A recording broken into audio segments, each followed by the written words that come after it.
Hai, kembali lagi bersama kita. Kita punya topik pembahasan yang sering digunakan oleh semua orang di era digital saat ini. Wah, apa ya kira-kira? Ikutin kita terus ya.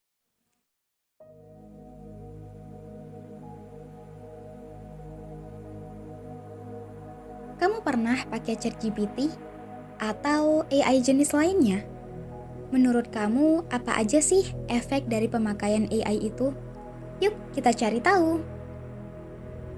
AI atau Artificial Intelligence adalah program yang dirancang untuk berpikir dan mengambil tindakan seperti manusia. Mereka bahkan dapat belajar sendiri melalui latihan yang diberikan oleh programmer sehingga dapat mengobrol dan mendapatkan informasi. Mereka juga memiliki kesadaran setingkat bayi dan fitur-fitur keren. Inilah yang membuat CEO Tesla memprediksi bahwa AI bisa lebih pintar dari manusia yang sebenarnya. Ini juga bisa menjadi tanda bahaya seperti yang dikatakan oleh perumus Prior Everything. Tetapi, apakah dunia akan segera hancur karena AI? Ternyata, bukan karena memburu manusia, tapi mereka akan menjadi pesaing kita dalam bekerja, sehingga pekerjaan manual terancam dan industri kreatif aman. Karena sekarang ada program yang bisa membuat gambar apapun sesuai instruksi dalam hitungan detik, dia bisa membuat lagu tanpa perlu pelajaran musik ataupun program yang lainnya. Kreativitas, apalagi simpati dan empati, harus dilatih oleh generasi muda agar mereka dapat berjalan seiring dengan perkembangan teknologi dan topik ini. Kemudian, apa itu machine learning? Machine learning ialah mesin yang dikembangkan untuk bisa belajar dengan sendirinya tanpa arahan dari penggunanya. Pembelajaran mesin dikembangkan berdasarkan disiplin ilmu lainnya seperti statistika, matematika, dan data mining, sehingga mesin dapat belajar dengan menganalisa data tanpa perlu diprogram ulang atau diperintah. Dalam hal ini, machine learning memiliki kemampuan untuk memperoleh data yang ada dengan perintah ia sendiri. Machine learning juga dapat mempelajari data yang ada dan data yang ia peroleh sehingga bisa melakukan tugas tertentu. Tugas yang dapat dilakukan oleh machine learning pun sangat beragam, tergantung dari apa yang ia pelajari. Istilah machine learning pertama kali dikemukakan oleh beberapa ilmuwan matematika seperti Adrien Marie Legendre, Max Bayes, dan Andrei Markov pada tahun 1920-an dengan mengemukakan dasar-dasar machine learning dan konsepnya. Sejak saat itu, machine learning banyak yang mengembangkan. Salah satu contoh dari penerapan machine learning yang cukup terkenal adalah Deep Blue yang dibuat oleh IBM pada tahun 1996.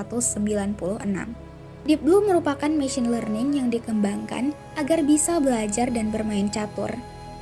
Deep Blue juga telah diuji coba dengan bermain catur melawan juara catur profesional, dan Deep Blue berhasil memenangkan pertandingan catur tersebut.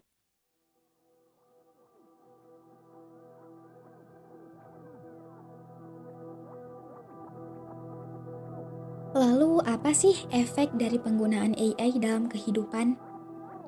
Penggunaan AI sangat membantu kehidupan kita, karena dengan AI kita bisa dengan mudah mencari ide di saat pikiran sedang buntu. Namun, penggunaan AI juga bisa menjadi ancaman. Karena kemudahannya, orang-orang menjadi malas untuk berpikir lebih kreatif. Hal ini dapat mengurangi kesejahteraan kita dalam lingkungan yang berkembang dan berubah cepat. Penggunaan AI sangat penting dalam menciptakan solusi baru dan meningkatkan kesejahteraan. Namun, kita harus mempertimbangkan dampaknya terhadap kreativitas dan inovasi. Kita harus mempertimbangkan cara untuk mengembangkan kreativitas dan inovasi dalam kehidupan kita, sehingga kita tetap beradaptasi dengan perkembangan teknologi AI. Penting juga untuk menciptakan budaya yang mendukung kreativitas dan inovasi. Organisasi dan masyarakat harus mendorong lingkungan yang memotivasi orang untuk berpikir di luar batas konvensional, mendukung eksperimen, dan merangkul kegagalan sebagai bagian dari proses inovasi. Dengan cara ini, kita dapat memastikan bahwa meskipun menggunakan AI sebagai alat, kita tidak kehilangan esensi kreativitas dan inovasi manusia. Dan bagaimana cara pencegahan kita agar tidak selalu terpacu dalam penggunaan AI? AI memang memudahkan kita dalam beberapa hal. Namun, masih ada beberapa kekurangan dari AI, seperti penggunaan bahasa yang terkesan tidak natural. Penting untuk diingat bahwa meskipun AI memiliki kekurangan tertentu, pengembangan teknologi ini terus berlanjut. Dan pemahaman tentang kelemahan-kelemahan tersebut menjadi dasar untuk inovasi lebih lanjut.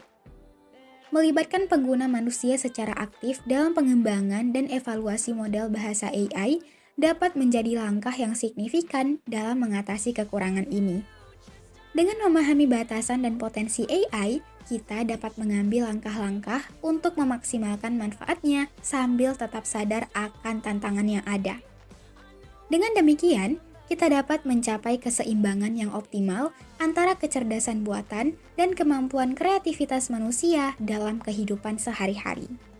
Dapat disimpulkan bahwa AI atau kecerdasan buatan memiliki dampak yang signifikan dalam kehidupan sehari-hari.